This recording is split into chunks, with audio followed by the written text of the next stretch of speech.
My name is Natalie Thompson, and I'm 23 years old.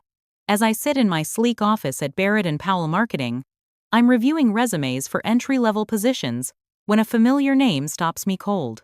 Heather Thompson, my younger sister. The sister whose future was apparently worth destroying mine for. 5 years ago, on my 18th birthday, my parents kicked me out with $500 and a clear message. Heather's potential mattered more than my existence. Life has a strange way of coming full circle. Before I tell you how I went from homeless to hiring in 5 years, drop a comment telling me where you're watching from. If my story of climbing back from rock bottom resonates with you, here hit that subscribe button. You'll want to see what happens when the tables turn, and the forgotten daughter becomes the gatekeeper to her golden child sister's future. Growing up in our middle-class home in suburban Boston, I always knew something was off about my place in the family. My father, Richard Thompson, worked as an accountant at a mid-sized firm, while my mother, Karen, picked up nursing shifts 3 days a week at the local hospital. We weren't wealthy, but we were comfortable enough that the constant differences in how they treated me and my sister Heather couldn't be explained by finances alone. Heather was 3 years younger than me, and from the moment she was born, it was clear she held a special place in our parents' hearts that I could never reach. I told myself it was my imagination at first, but as the years passed, the evidence became too obvious to ignore. When it came to clothing, Heather always had new outfits at the start of each school year. Brand names, current styles, whatever she wanted. I, on the other hand, wore hand-me-downs or clearance rack finds, with my mother frequently reminding me how practical I was for not caring about fashion, though I'd never actually said I didn't care. I just learned early on not to ask for things. Natalie doesn't need new jeans. She hasn't even outgrown last year's pair, my mother would say, even as the knees were wearing thin and the hems were frayed. Meanwhile, Heather's perfectly good clothes would be replaced simply because she'd grown tired of them. Birthdays told the same story. Heather's celebrations were events-themed parties with her entire class invited, elaborate cakes from the expensive bakery across town, and piles of gifts. My birthdays were afterthoughts, usually marked with a store-bought cake and perhaps one modest gift, if my parents didn't forget to shop until the day before. You're so mature, Natalie. You understand that these parties are really for little kids, my father would say, patting my shoulder when I was 11 and watching Heather's friends arrive for her 8th birthday extravaganza. I nodded and smiled, already learning to swallow my disappointment. The pattern extended to our achievements. I maintained perfect grades throughout school, joined every academic club I could, and pushed myself relentlessly. By senior year, I was president of the debate team, editor of the school newspaper, and had the highest GPA in my class. My parents' response to my academic excellence? That's what we expect from you, Natalie. Heather's report card full of B's and occasional C's was met with praise and rewards. Heather tries so hard, my mother would coo. She has such a creative mind, it's not made for these standardized approaches. When Heather managed an A- in English during her freshman year, my parents took her out for a celebratory dinner. When I was named valedictorian, my father asked if I'd be speaking for long because he needed to adjust his work schedule accordingly. I channeled all my energy into securing my future. Northwestern University had an excellent journalism program, and I had dreams of becoming an investigative reporter. My test scores were high enough, my extracurriculars impressive enough, and my admission essay polished enough to earn me acceptance with a partial scholarship. But even with financial aid, there would be significant costs. College is expensive. Natalie became my father's mantra whenever I brought up Northwestern. We need to be realistic about what this family can afford. I never pushed back. Never pointed out that they seemed unconcerned about what they could afford when it came to Heather's $300 homecoming dress or the expensive summer camp she attended each year. I kept my head down, worked part-time at the local library, and saved what little I could toward my college fund. 3 weeks before my high school graduation, I overheard a conversation that should have prepared me for what was coming. I was heading to the kitchen for a glass of water when I heard my parents' hushed voices from their bedroom. "We can't support both of them, Richard. We have to make some difficult financial decisions," my mother said. "I know," my father replied, his voice heavy. "But what's the alternative? Natalie is almost 18. She's always been independent. Heather needs us more. I froze in the hallway, a cold feeling spreading through my chest. I told myself they were just discussing options, that surely they wouldn't, that they couldn't possibly, but deep down, I already knew. I just didn't want to believe that my parents could be so cruel. My 18th birthday fell on the same day as my high school graduation. It should have been a day of celebration, of looking forward to the future I'd worked so hard for. Instead, it became the day my family showed me exactly how little I mattered to them. The graduation ceremony went well enough. I delivered my valedictorian speech with a steady voice, though my parents sat stiffly in the audience, clapping politely but without the enthusiastic pride I saw on other parents' faces. No flowers waited for me after the ceremony. No special dinner had been planned. My mother had made a simple cake chocolate, Heather's favorite, not the lemon I preferred, and we had a quiet dinner at home. "We'd like to speak with you, Natalie," my father said after we'd eaten, his tone formal as if addressing a stranger. "In the living room, please." I followed them, still wearing my graduation dress, the blue polyester gown hanging in the closet upstairs. Heather went to her room without being asked, unusual for her, which made me suspect she already knew what was coming. My parents sat across from me on the matching armchairs they'd bought when I was 10, leaving me alone on the sofa. My mother's face was set in that blank expression she wore when delivering bad news to patients. My father couldn't quite meet my eyes. "Natalie," he began, clearing his throat, "you know that we've always tried to do what's best for this family." I nodded, a knot forming in my stomach. "The reality is," he continued, "college costs are significant. With Northwestern's tuition, even with your partial scholarship, the financial burden would be too great for us to manage, especially with Heather starting college in a few years." My mother cut in, her voice clinically detached. "We've had to make a difficult decision. Heather has more potential. She needs the opportunities more than you do." The words hit me like a physical blow. More potential? I was the valedictorian. I had the scholarships, the perfect grades, the leadership positions. What potential did they see in Heather that they couldn't see in me? "What are you saying?" I asked, though I already knew. My father reached into his pocket and withdrew an envelope, placing it on the coffee table between us. "We're giving you 2 weeks to find your own place. There's $500 in there to help you get started." "You're kicking me out?" The words came out in a whisper. "You're 18 now, Natalie," my mother said, as if that explained everything. "You're legally an adult. We need to focus our resources on Heather's future." "But what about my future? What about Northwestern?" My voice cracked. "You've always been the responsible one," my father said, a compliment that now revealed itself as a weapon. "You'll figure it out. You can take out student loans or maybe start at community college. Heather doesn't have your resilience. She needs our support more." Tears began streaming down my face. "I'm your daughter too," I said. "How can you do this?" "Now, don't be dramatic, Natalie," my mother said sharply. "This isn't personal. It's a practical decision." "Not personal?" They were throwing me out of my home on my birthday, telling me to my face that my sister deserved a future, and I didn't? And it wasn't personal? "We've always known you'd land on your feet," my father added, as if this were reassurance. "Heather doesn't have your capabilities." "So I'm being punished for being responsible? For working hard? For not causing problems?" My voice rose with each question. My mother's expression hardened. "You're being selfish, Natalie. Think about what Heather needs." Selfish. The word echoed in my mind.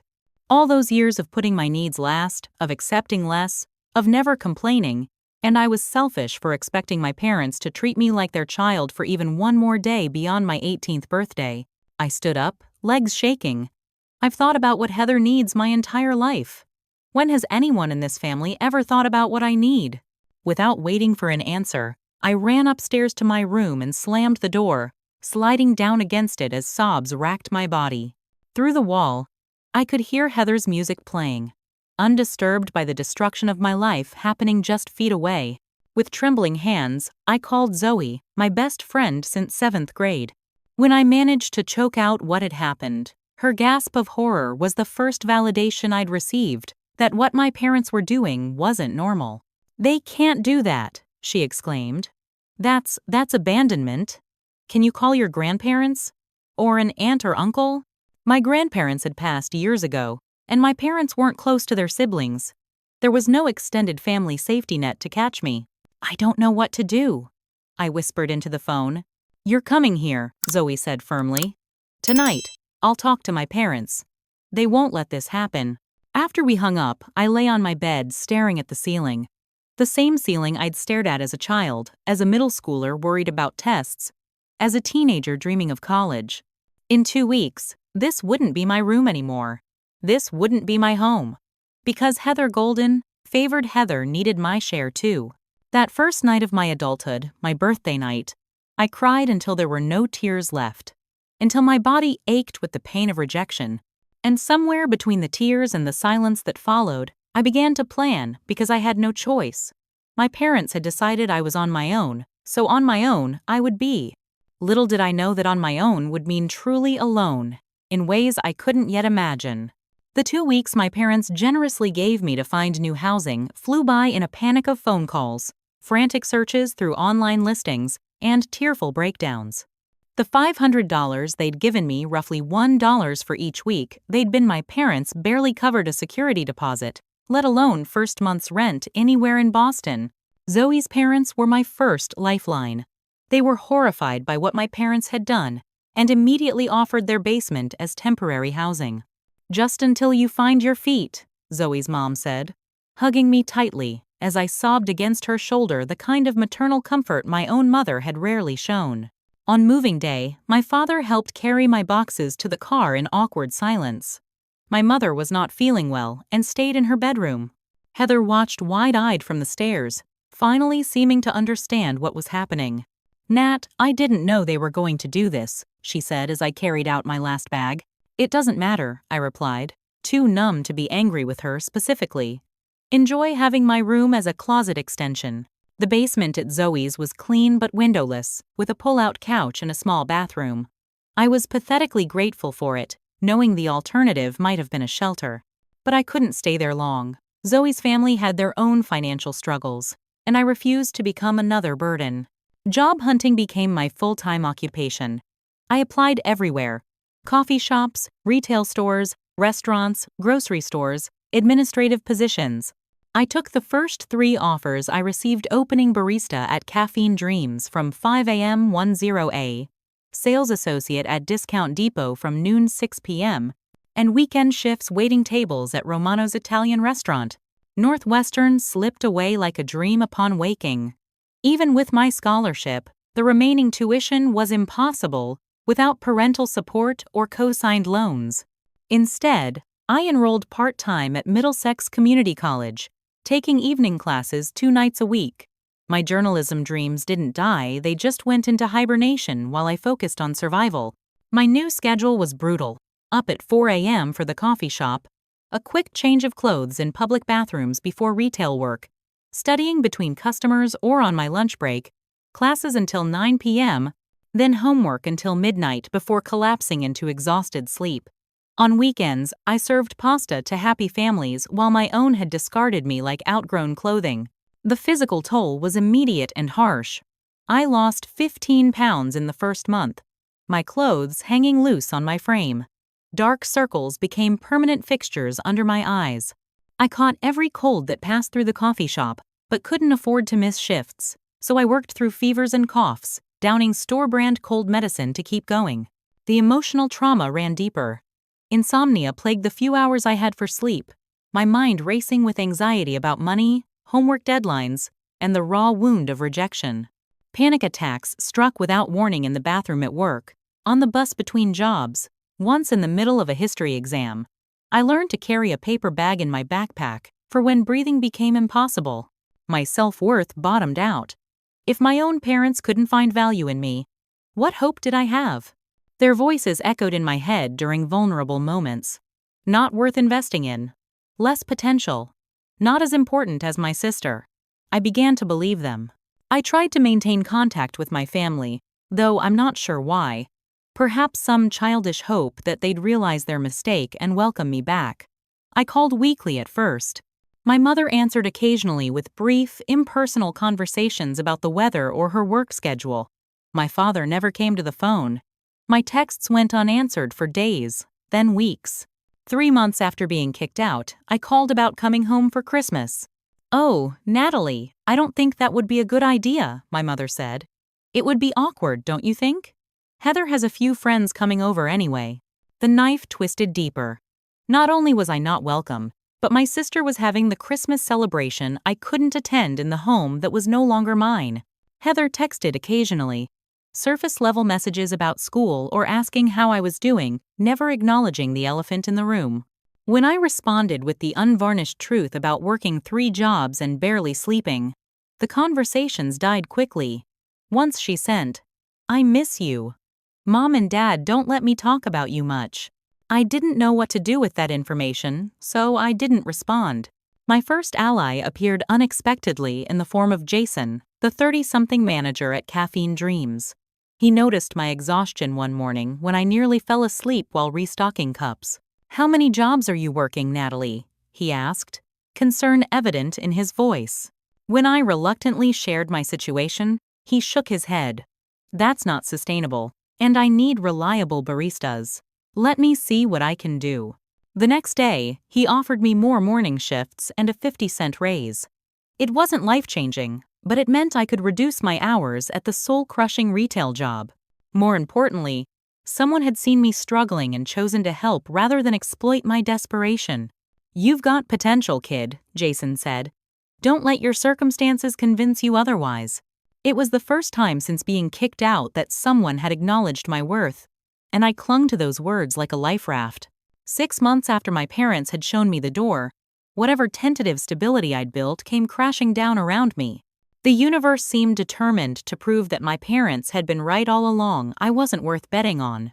The first blow came when my roommate, a fellow waitress from Romano's named Amber, disappeared overnight with 2 months of rent money I'd given her to deliver to our landlord. I returned from a double shift to find an eviction notice on our door and her room emptied of belongings. The landlord was unmoved by my tearful explanation. "I need the full amount in 3 days or you're out. Your name's on the lease, too." I didn't have nearly enough saved to cover her share. The eviction went on my record, and I had to scramble to find another place with my now damaged rental history. The only option was a room in a dingy apartment with 3 male roommates I didn't know, far from my jobs and school, in a neighborhood where I didn't feel safe walking alone. A week later, my ancient Toyota, a high school graduation gift from my grandmother before she passed, made a horrible grinding noise and died in the middle of an intersection. The mechanic's verdict was grim. Transmission failure, repair costs exceeding the car's value. "Can I make smaller payments over time?" I asked, desperation clear in my voice. The mechanic looked at me with pity. "Look, even if you fix the transmission, this thing's on its last legs. Cut your losses, kid." Without a car, my carefully calibrated work schedule became impossible. I was frequently late to shifts despite leaving hours early to account for unreliable bus connections. Jason was understanding at the coffee shop, but my retail manager was not. After my third tardy arrival in 2 weeks, I was terminated. The loss of income hit hard. I had to drop to just 1 class at community college, and even that felt impossible to manage between exhaustion and mounting anxiety. My academic advisor noticed my decline. "Natalie, your work was exceptional last semester. What's happening?" she asked.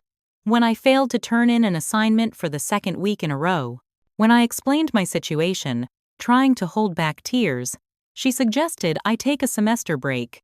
"Your enrollment won't be affected. Take some time to stabilize your situation, then come back. Your education will wait for you."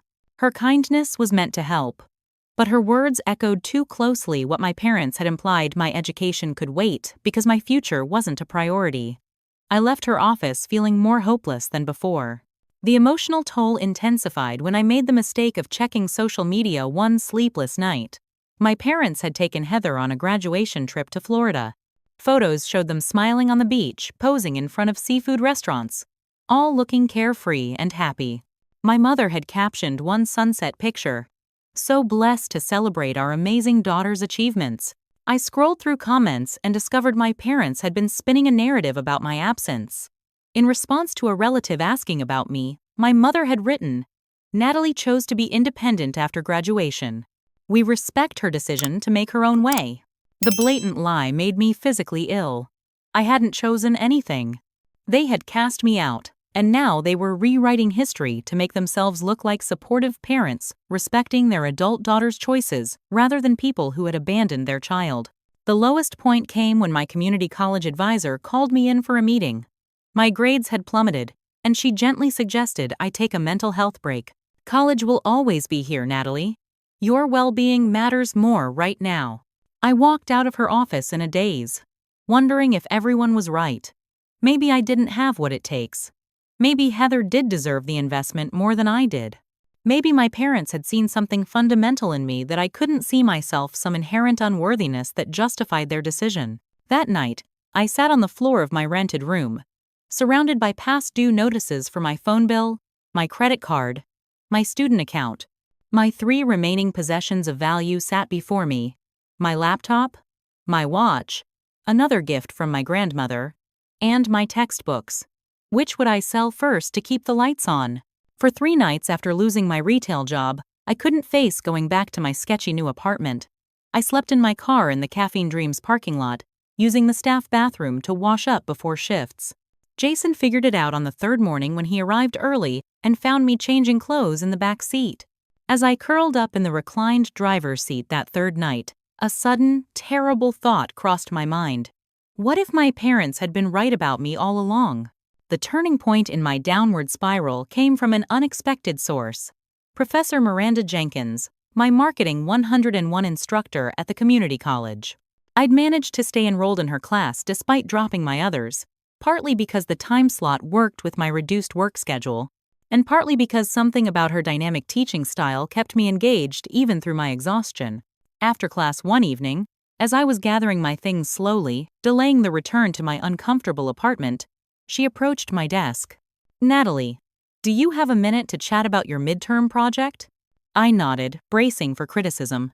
I'd submitted it just before the deadline, knowing it wasn't my best work.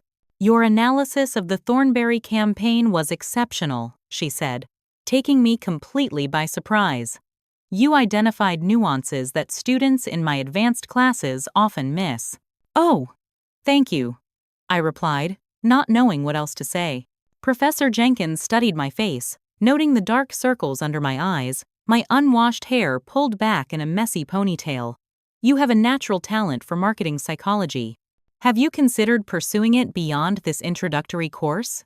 I gave a hollow laugh. "Honestly, Professor, I'm just trying to stay enrolled at this point." Something in my tone made her frown. "Is everything all right, Natalie?" Maybe it was her genuine concern, or maybe I had simply reached my breaking point, but the carefully constructed wall I'd built around my situation crumbled. Before I could stop myself, I was telling her everything: my parents' rejection, working multiple jobs, losing my apartment, sleeping in my car. Instead of the pity I expected, Professor Jenkins' expression transformed into one of focused determination. "This is unacceptable," she said firmly. "You're one of the most promising students I've encountered, and you're sleeping in your car? Not on my watch." She opened her laptop and began typing rapidly. "First, I'm going to connect you with campus resources you might not know exist. There's an emergency housing fund for students in crisis, a food pantry that doesn't require any documentation, and free counseling services through the health center." I didn't know, I began. "Most students don't. The college doesn't advertise these services well enough," she interrupted, still typing.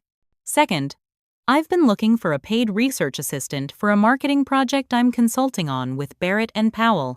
It's 15 hours a week, pays $15 an hour, and would look excellent on your resume." I stared at her, unable to process this sudden reversal of fortune. "Why would you do this for me?" Professor Jenkins stopped typing and looked at me directly. "Because talent shouldn't be wasted due to circumstances beyond your control. Because education is supposed to be a path to opportunity, not another system that abandons those who need it most. And frankly, because I'm furious on your behalf." Her anger, not at me, but for me, felt like a warm blanket around my cold shoulders. Someone was finally outraged by what had happened to me. Someone finally saw the injustice that I'd begun to accept as deserved. The following week was a whirlwind of appointments that Professor Jenkins helped arrange. The financial aid advisor discovered scholarships I qualified for that would cover my tuition completely. The student services coordinator helped me apply for emergency housing assistance, which provided a small but clean efficiency apartment in a building reserved for students in crisis situations, with heavily subsidized rent for up to 18 months. Most transformative was my first session with Caroline, a counselor at the Student Health Center. In her calm office, with soft lighting and comfortable chairs, I found myself able to articulate feelings I'd been suppressing for months. "What your parents did was abandonment," Caroline said plainly. "It wasn't because you lacked potential or worth. It wasn't your fault." "Then why?" I asked. The question that had haunted me for months. "That's something only they can answer," she replied. "But their actions reflect their limitations, not yours." Those sessions became a lifeline. Caroline helped me recognize the patterns of negative self-talk I'd internalized from years of parental favoritism. We worked on boundaries, on processing grief for the family support I'd never have, on building a sense of self-worth independent of external validation. Meanwhile, the research assistant position with Professor Jenkins introduced me to the world of marketing strategy, a field that combined the analytical writing I loved from journalism with creative problem-solving. I discovered I had an intuitive grasp of consumer psychology and brand positioning. Jason at the coffee shop proved himself an ally once again when I explained my new situation. "Take the morning shifts that work with your new job and school schedule," he said. "And I'm promoting you to shift supervisor that comes with a dollar raise." For the first time since being kicked out, I could quit one job without immediate financial panic. The relief of working 2 jobs instead of 3 gave me back precious hours for sleep and study. By the end of that pivotal month, I was sitting in my small but secure efficiency apartment, making a vision board at Caroline's suggestion. I pinned images representing stability, education, and career success. In the center, I placed a quote I'd written in bold letters. "My worth is not determined by those who couldn't see it." As I stepped back to look at the completed board, I realized something profound had shifted inside me. The constant anxiety that had been my companion for months had receded enough for me to think beyond immediate survival. I could breathe again. I could plan again. I could believe again, not in my family's support, but in my own resilience. This wasn't the life I'd envisioned for myself a year earlier. There would be no prestigious Northwestern degree, no classic college experience. But I was still standing, still learning, still moving forward. And for the first time in months, that felt like enough. 1 year after being kicked out, I found myself in a place I couldn't have imagined during those dark days sleeping in my car.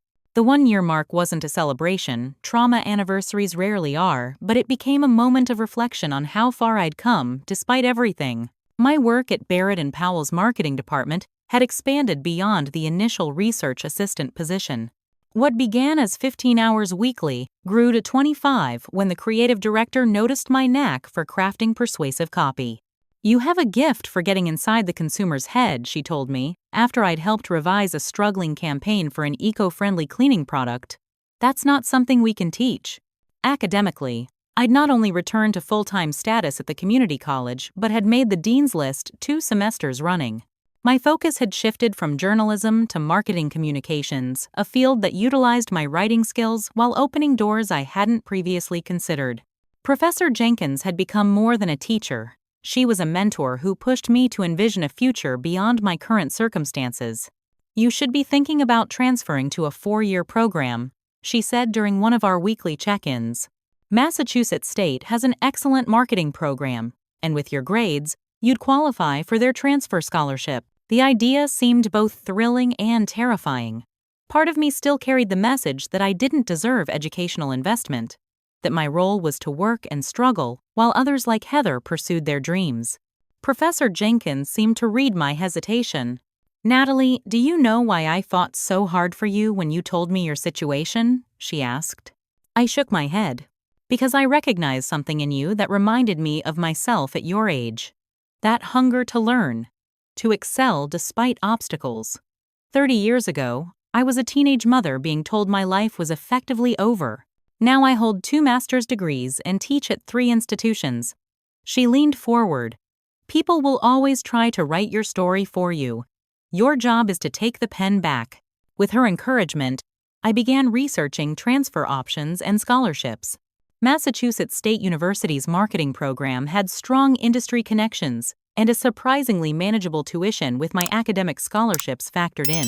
I submitted my application, writing my personal essay about resilience and reinvention without mentioning my parents directly.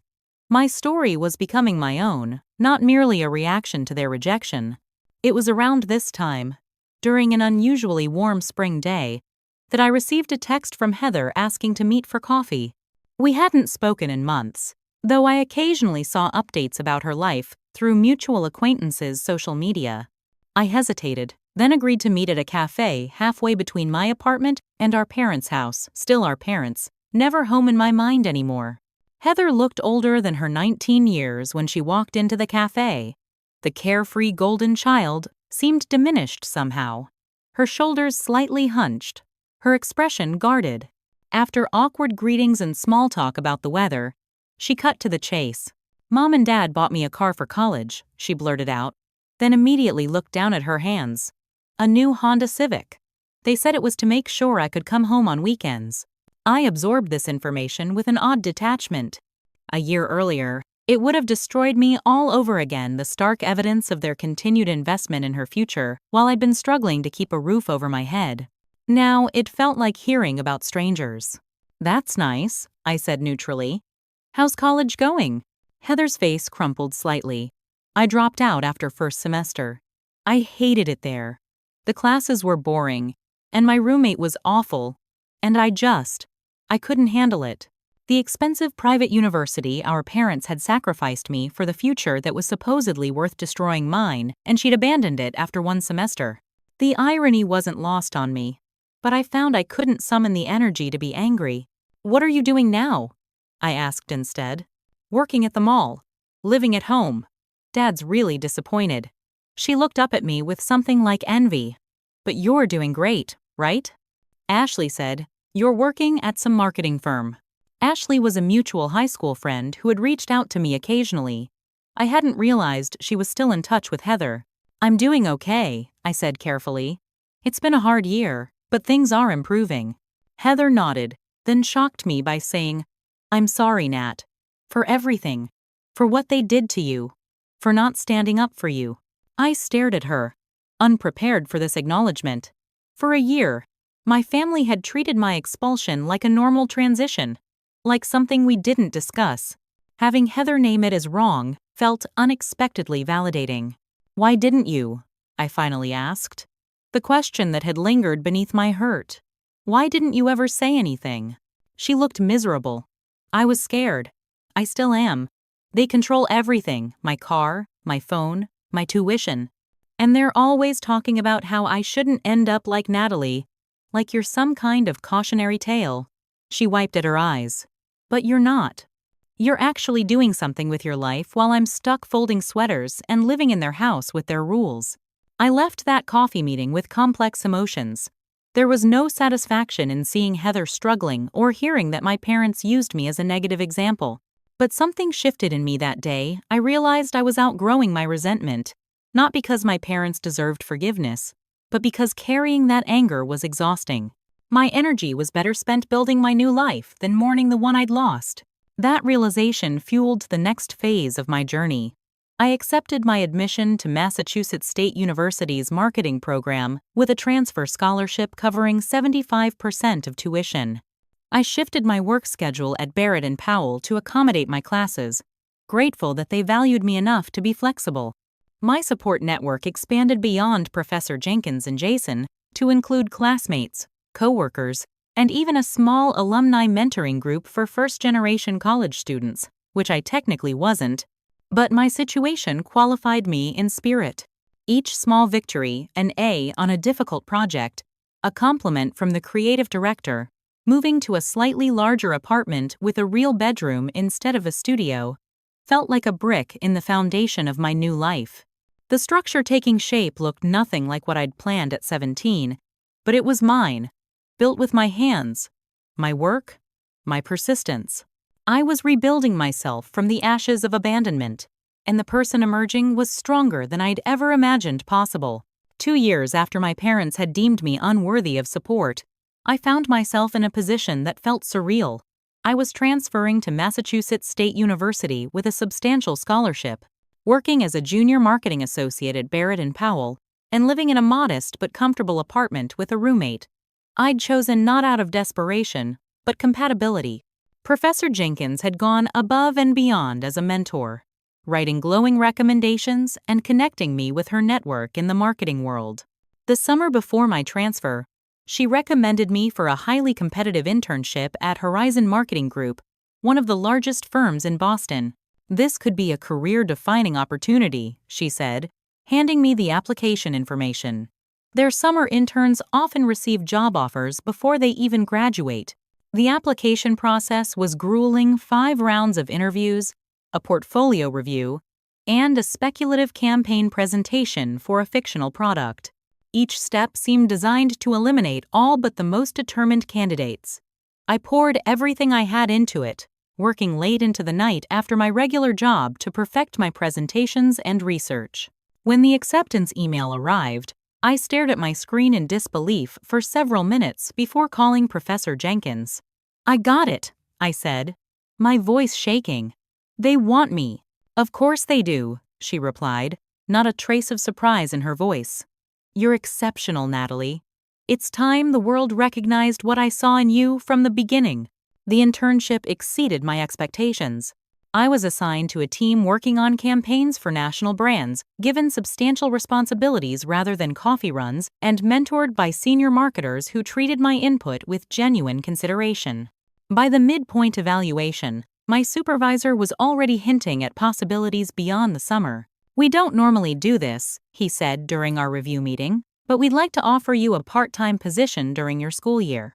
20 hours a week, working remotely when necessary to accommodate your classes."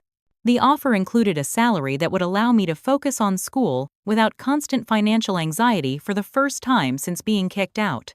It meant stability, professional growth, and validation of my abilities on a scale I'd never expected. As my professional life flourished, a text message from an unknown number disrupted my hard-won peace. "Natalie, it's Mom. Your father and I would like to meet for dinner. We've heard about your success." The message landed like a stone in still water, ripples of anxiety spreading through my body. After 2 years of minimal contact, mostly brief, superficial text exchanges around holidays, they were suddenly interested in meeting, not because they missed their daughter, not because they regretted their actions, but because they'd heard about my success. Caroline, my therapist, helped me process my conflicted feelings.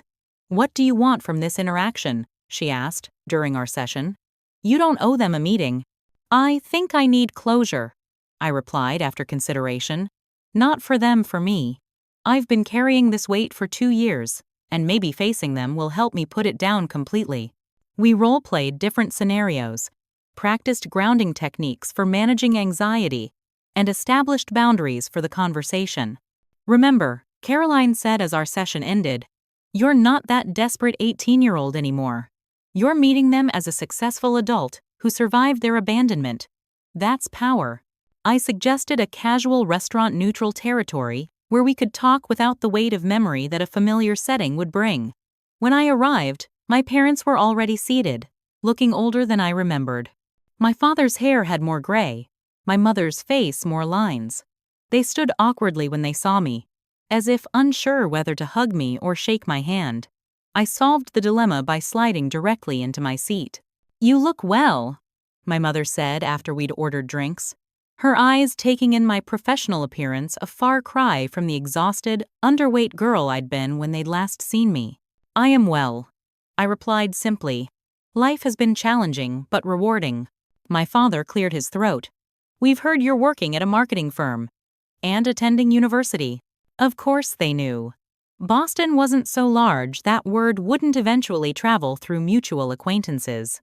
I wondered if they'd been keeping tabs on me all along, or if my recent achievements had simply made me visible enough to acknowledge again. Yes, I confirmed. I'm at Massachusetts State on scholarship, and I work at Horizon Marketing Group. My mother nodded, a strange expression crossing her face, pride mingled with something that looked almost like regret. That's wonderful, Natalie. We always knew you were capable. The words hit me like a slap. Did you? Because I remember being told I had less potential than Heather, that she needed opportunities more than I did. My parents exchanged uncomfortable glances. That was a difficult time financially, my father began, the excuse ready on his lips. We had to make hard choices. No, I interrupted, my voice calm but firm. You didn't have to kick your daughter out on her 18th birthday with $500 and no plan. That wasn't a hard choice, it was abandonment. My mother's face hardened in the familiar way it did when challenged. You've clearly done fine on your own. Better than fine, from what we hear. Our decision pushed you to independence. Is that how you justify it to yourselves? I asked, genuinely curious. That traumatizing me was actually a favor? That making me homeless was character building? You were never homeless. My father protested weakly. I slept in my car for 3 nights after being evicted, I said flatly. I worked 3 jobs until I collapsed from exhaustion. I lost 20 pounds because I couldn't afford food and rent in the same week. Don't rewrite history to ease your conscience. My mother's eyes widened slightly at these details. Perhaps they'd constructed a narrative where I'd simply moved in with friends and continued my life with minimal disruption. Perhaps they needed to believe that to sleep at night. And how is Heather? I asked, changing the subject before they could offer excuses. I heard she dropped out of college. Another uncomfortable exchange of glances. She's finding her path, my mother said defensively. She's taking classes at the community college now. The irony was thick enough to cut with a knife. The daughter they'd sacrificed for was now attending the same community college where I'd started, while I'd advanced to a university program and professional position. I hope she's well, I said, and meant it. Heather had been a pawn in their dysfunctional dynamics as much as I had, just on the favored side of the equation. As dinner progressed, it became increasingly clear that my parents had reached out not from genuine remorse, but because my success made reconnection socially advantageous for them. They could now tell friends and family that their estranged daughter was back in contact, glossing over the 2 years of silence, the circumstances of our separation. We've always been proud of you, Natalie, my father said as we waited for the check. I looked at him directly. Years of therapy giving me the strength to speak my truth calmly. You abandoned me when I needed you most. You can't claim pride in achievements you actively tried to prevent. They had no response to that. As I walked away from the restaurant that evening, I felt an unexpected lightness. I had faced my parents as an adult, spoken my truth without anger or tears, and maintained my boundaries. Their approval or pride meant nothing to me anymore. I had built a life they couldn't take credit for, forged an identity separate from their rejection. For the first time, I felt truly free. Not just financially independent, not just professionally advancing, but emotionally liberated from the weight of seeking validation from people who had proven themselves unworthy of my trust. My worth wasn't tied to their recognition, it never had been. I walked to my car, got in, and drove toward my future without looking back. The 3 years following my confrontation with my parents passed in a blur of achievement and growth. I graduated from Massachusetts State University with honors, my marketing degree opening doors I'd once thought permanently closed to me. My part-time position at Horizon Marketing Group transformed into a full-time junior account manager role upon graduation, complete with benefits and a salary that allowed me financial stability for the first time in my adult life. By age 23, I'd advanced to an associate account manager position, handling campaigns for regional clients with increasing autonomy. My supervisor, Diane, had become another mentor figure in my life, pushing me to take on challenging projects that stretched my capabilities. We're expanding the team, she informed me during a performance review. I'd like you to be part of the hiring committee for the new entry-level positions. You have excellent judgment of character. The irony wasn't lost on me that someone who had been so catastrophically misjudged by her own family would now be evaluating others' potential. But perhaps that experience had honed my ability to see beyond surface impressions to the resilience beneath. My personal life had stabilized alongside my career. I'd moved into my own one-bedroom apartment in a safe neighborhood, decorated with furniture I'd chosen and purchased myself, rather than the desperate hand-me-downs of my early independence. I'd built friendships with colleagues and classmates who knew me as Natalie, the marketing professional, not Natalie, the abandoned daughter. I'd even started dating again after years of being too focused on survival to consider relationships. Financial security brought peace of mind I hadn't experienced since before my 18th birthday. I had an emergency fund, retirement savings, and even a modest investment account, all things Professor Jenkins had encouraged me to establish as soon as I could afford them.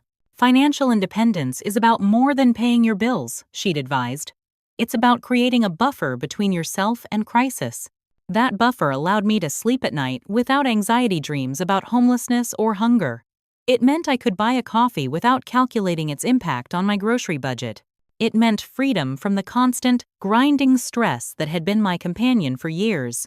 In stark contrast to my upward trajectory, news of Heather filtered through to me via mutual acquaintances and social media. Her path had been tumultuous. 3 different community colleges in 3 years, changing majors each time. Hospitality management had given way to business administration, which had been abandoned for early childhood education, which had recently been replaced by graphic design. Through Ashley, our mutual high school friend who still maintained contact with both of us, I learned that Heather had moved back home after each failed attempt at independence. Your parents pay her rent for a few months, she drops her classes, the apartment lease breaks, and the cycle starts over, Ashley explained during one of our occasional coffee meetups. I felt no satisfaction in Heather's struggles. If anything, I recognized the pattern of instability fostered by our parents' dysfunctional approach to parenting the golden child, floundering without the skills to navigate adult life independently, while the scapegoat had been forced to develop those skills through trial by fire. She asks about you sometimes, Ashley added. I think she feels guilty about what happened. I nodded but didn't pursue the subject. My life had moved beyond the family drama, and while I didn't wish Heather ill, I had no desire to be pulled back into the toxic dynamic. More surprising was learning through industry connections that my parents were experiencing financial difficulties. My father's accounting firm had downsized during an economic downturn, reducing his salary and status. My mother had needed to increase her nursing hours to compensate. The comfortable middle-class lifestyle that had somehow been enough to support Heather but not me was reportedly strained by their continued financial support of their younger daughter's false starts. A former neighbor who still lived near my parents mentioned seeing Heather and my mother in a heated argument on the front lawn. Something about wasting opportunities, the neighbor reported. Your mother kept saying she'd sacrificed everything for Heather's future, and what did she have to show for it? The irony was almost too perfect. The very phrase that had justified my expulsion was now being weaponized against the daughter they'd favored. The future they'd invested in at my expense hadn't materialized, and now they were facing the consequences of their one-sided bargain. Through a mutual connection who worked at my father's firm, I learned that my parents had begun using my career as a counterpoint in their arguments with Heather. Why can't you be more like your sister? They reportedly asked her. She has a degree and a professional job. She made something of herself. The psychological whiplash of being first the family failure and then the standard-bearer must have been confusing for Heather. I felt a twinge of empathy, recognizing that she was experiencing the negative side of our parents' conditional love, something I'd known all too well. As my 23rd birthday approached, Diane called me into her office with news that would complete the strange circle my life had traveled. We're expanding faster than expected, she said. I need you to take point on interviewing candidates for the new marketing assistant positions. Human resources will do the initial screening, but final decisions come down to our team. The responsibility was significant, a vote of confidence in my judgment and leadership potential. I accepted with pride, grateful once again that my professional worth was recognized even if my familial worth had not been. 2 weeks later, the first batch of resumes landed on my desk. I flipped through them methodically, evaluating education, experience, portfolio quality, and then I saw it a name that stopped me cold. Heather Thompson. Her resume was surprisingly competitive. 2 years of community college courses in various fields showed a breadth of knowledge, if not depth or commitment. She'd held several internships, each for a few months, accumulating relevant skills. Her portfolio showed genuine creative talent, particularly in graphic design. Under normal circumstances, she would likely make it to the interview stage. But these weren't normal circumstances. I stared at her application for a long time, memories flooding back the sister who had received everything I'd been denied, the family dinners I'd been excluded from, the college opportunities that had been prioritized over my housing security. For a brief, dark moment, I considered how easy it would be to simply place her resume in the rejection pile. No one would question my judgment. No one would ever know. But that wasn't who I had become. My journey had been about rising above the treatment I'd received, not replicating it. I placed her resume in the interview stack, knowing that I was about to face the strangest full-circle moment of my life. As I closed the file folder containing the applications, a small, ironic smile crossed my face. 5 years ago, my parents had decided Heather's future was worth sacrificing mine for. Now, I would be sitting in judgment of that future, evaluating whether she deserved the opportunity she sought. Life did indeed have a strange way of coming full circle. The morning of Heather's interview, I arrived at the office an hour early. My stomach was a knot of conflicting emotions, anxiety, curiosity, a hint of vindication, and something like compassion. I'd scheduled her appointment for 10 a.m., the second interview of the day, giving myself time to center after my first candidate but not enough time to spiral into overthinking. I reviewed her application once more, forcing myself to read it as if I were evaluating a stranger. Objectively, her qualifications were solid for an entry-level position, not outstanding, but certainly interview-worthy. Her portfolio showed creative potential, particularly in visual design, though her writing samples lacked the persuasive punch our firm typically valued.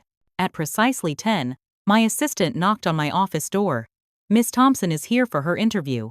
"Send her in, please," I replied, my voice steadier than I felt. The door opened, and there she stood, my sister, the golden child, looking nothing like the confident teenager I remembered. At 22, Heather appeared smaller somehow, her posture slightly hunched as if carrying an invisible weight. She wore a sensible but ill-fitting interview suit that I suspected was borrowed, her hair pulled back in a simple ponytail. She clutched her portfolio case with white knuckles. Her eyes widened in shock when she saw me behind the desk. "Natalie?" she whispered, frozen in the doorway. "Hello, Heather," I said calmly. "Please, come in and have a seat." She moved mechanically to the chair across from my desk, her face cycling through confusion, embarrassment, and fear. I didn't know they didn't tell me who would be conducting the interview. HR wouldn't have known about our connection, I explained. Your resume came to me randomly assigned. I can withdraw my application, she said quickly, already reaching for her portfolio. This must be awkward for you. That's your choice, I replied. But I've reviewed your qualifications, and you deserve to be interviewed like any other candidate. I can be professional if you can. She hesitated, then lowered her portfolio back to her lap. Okay. What followed was perhaps the strangest 30 minutes of my life, conducting a standard interview with the sister I hadn't properly spoken to in years. I asked about her education, her internships, her understanding of marketing principles. She answered with growing confidence, her responses revealing a creative mind with genuine potential, if somewhat unfocused. Why marketing? I asked finally, the question I pose to every candidate. With your design background, why not pursue a purely creative role? Heather's eyes dropped to her hands. I want to understand how to communicate value, she said quietly. How to convince people that something is worth investing in. The subtext wasn't subtle. I let it pass without comment, making notes on my evaluation form. As the formal portion of the interview concluded, an uncomfortable silence fell between us. There was an elephant in the room too large to ignore. Years of unspoken history pressing against the professional veneer we'd maintained. Thank you for your time, Heather said finally, gathering her things. I know this must have been difficult for you. Actually, I said, making a split-second decision, we have a few minutes before my next appointment. Would you like to grab coffee from the break room? Off the record. Her relief was palpable. Yes. Please. In the empty break room, with steaming paper cups before us, the professional facade cracked. Heather's eyes filled with tears. "I'm so sorry, Nat," she said, her voice breaking. "For everything. For what they did to you. For not stopping it. For benefiting from it." "You were 19, I said. "It wasn't your responsibility to parent me. That was their failure." She wiped her eyes, careful not to smudge her makeup. "They're broke now, did you know that? Dad lost his position during layoffs last year. They had to remortgage the house to cover my tuition at Westfield before I dropped out. I hadn't known the details, though Ashley had hinted at financial troubles. I'm sorry to hear that," I said, and meant it. I took no joy in anyone's hardship, even theirs. "They talk about you all the time now," she continued, a bitter edge entering her voice. "Natalie, the success story. Natalie, who made something of herself without help. Why can't you be more like your sister, Heather?" She gave a hollow laugh. The same sister they threw away like garbage. My stomach twisted at the familiar dynamic, the direct comparison between siblings, designed to shame and control. "That sounds difficult," I said carefully. "It's been hell," Heather admitted. "After I dropped out the second time, Mom started throwing it in my face that they'd sacrificed everything for my education. And what did they have to show for it? Dad says they bet on the wrong horse." She looked up at me, her expression raw. "They used to tell me I had more potential than you. Now they say you were the one with the real potential all along. Either way, we're just investments to them, some paying off, some not."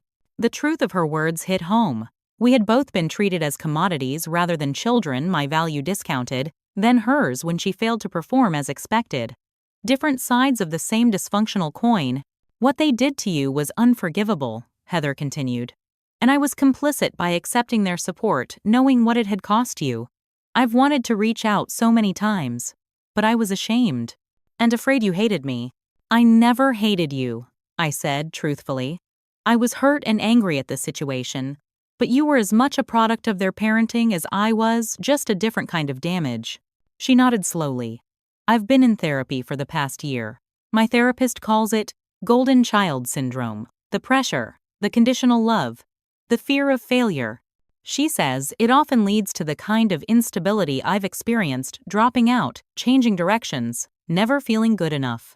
The parallel to my own therapeutic journey was striking different wounds from the same source, different healing paths towards similar realizations. "I can't hire you," I said finally, returning to the reality of our situation. It would be a conflict of interest and unfair to other candidates. "But," I added as her face fell, "I can refer you to other firms looking for junior designers. Your portfolio shows real promise in that area. You'd do that for me, after everything?" We were both victims of a toxic family system, Heather. Breaking free from that means breaking the cycle. I won't punish you for their failures. As we stood to leave the break room, Heather hesitated, then asked, "Do you think we could stay in touch? Maybe get coffee sometimes? Not as colleagues, but..." She trailed off. "As sisters?" I finished for her. "If you want. I'd understand if you don't." I considered the question seriously. The relationship we might build now would be something new, not a restoration of what was lost, but something potentially healthier, built on mutual understanding rather than competition and parental manipulation. "I'd like to try," I said finally. "Slowly. On our terms, not theirs." The relief in her smile was genuine. As we walked back to my office, I felt an unexpected sense of closure. The circle that had begun 5 years ago with rejection and abandonment was completing itself not with revenge, but with compassion and boundaries. The scared, desperate 18-year-old I would never have imagined this outcome, standing in a position of strength, able to offer help rather than beg for it. 3 weeks after the interview, I met Heather for coffee at a neutral location. We talked cautiously at first, then more openly about our shared experiences and separate journeys. She had taken my referral and secured an interview with a graphic design firm. I had recommended another candidate for our marketing position who better fit our needs. "Mom asked about you," she mentioned hesitantly. "They saw on social media that we met for coffee." What did you tell her? I asked, curious rather than anxious. The truth. That you're doing well, and that we're trying to build a relationship separate from them. She twisted her napkin nervously. She wanted your phone number. I didn't give it to her. Thank you for respecting that boundary, I said, genuinely appreciative. I'm learning about boundaries in therapy, Heather replied with a small smile. Apparently they're important. As our coffee meeting ended, I realized the weight I'd carried for 5 years, the rejection, the struggle, the sense of fundamental unworthiness had gradually transformed into something else. Strength, resilience, and finally, healing. My parents had believed I wasn't worth investing in, but they had been wrong. I had invested in myself when no one else would, and that investment had paid dividends beyond measure. My success wasn't defined by a marketing career or financial stability, though those were welcome.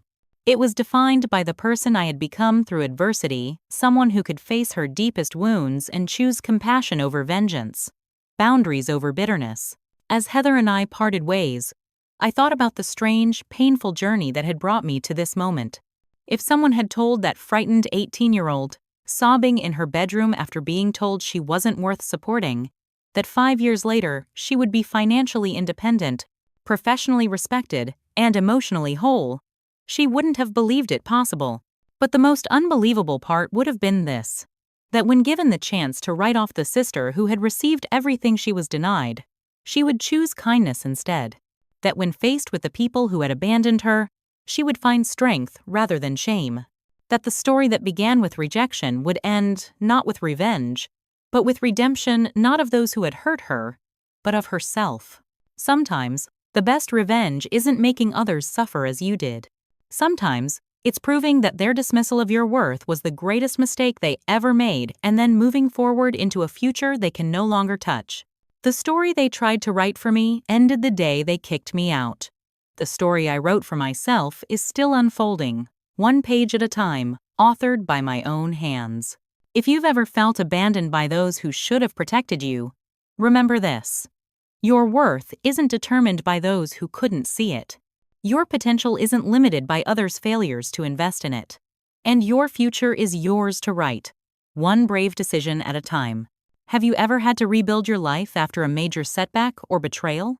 I'd love to hear your stories of resilience in the comments below.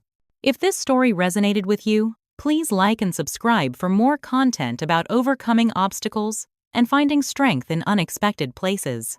And if you know someone who needs to hear that their worth isn't determined by others' treatment of them, please share this video with them. Thank you for listening to my journey. And remember, sometimes the most beautiful lives are built from the ashes of what was burned down. Until next time.